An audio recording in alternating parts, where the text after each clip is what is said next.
Hello, Dimsdale. I'm Jet You Betcha with today's editorial, which technically makes it a Jetatorial. Severe flooding in South Texas, particularly in McAllen and Harlingen, has caused widespread damage and life-threatening conditions since Wednesday.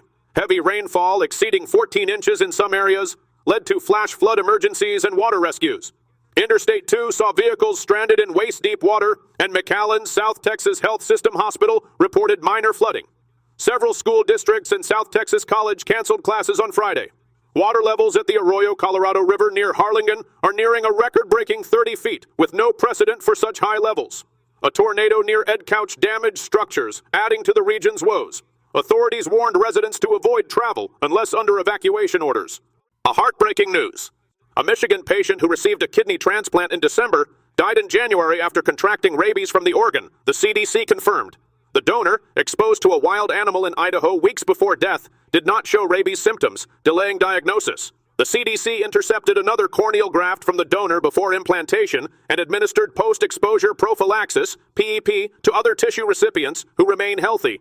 Rabies testing is not standard for organ donors due to time constraints and rarity. Since 1978, the CDC has investigated 4 rabies transmissions through organ transplants, including a 2013 case in Florida and a 2004 case in Arkansas, where multiple recipients died.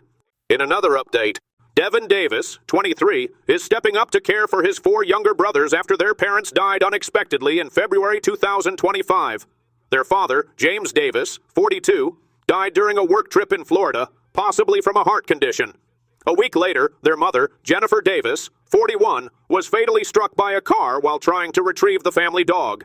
Devin, who lives in Lenoir City, Tennessee, was on the work trip with his father and performed CPR before paramedics arrived. He now has temporary custody of his brothers, Jason, 20, Jacob, 11, Tobias, 8, and Preston, 5, and is seeking full custody. Despite the emotional toll, Devin is committed to keeping the family together and says his brothers give him the strength to keep going during this difficult time. In other developments, Utah became the first state to ban the display of LGBTQ+ pride flags at schools and government buildings after Republican Governor Spencer Cox allowed the law to take effect without his signature. Cox expressed concerns about the policy, but chose not to veto it, acknowledging that the Republican-controlled legislature would likely override his decision.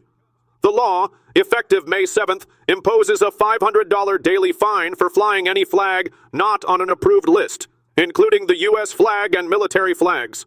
Salt Lake City, known for its large LGBTQ+ population, has protested by illuminating its buildings in rainbow lights. Mayor Aaron Mendenhall's office is reviewing legal options. Critics argue the law erases LGBT+ representation and limits local authority. From all of us here, stay classy, Dimsdale.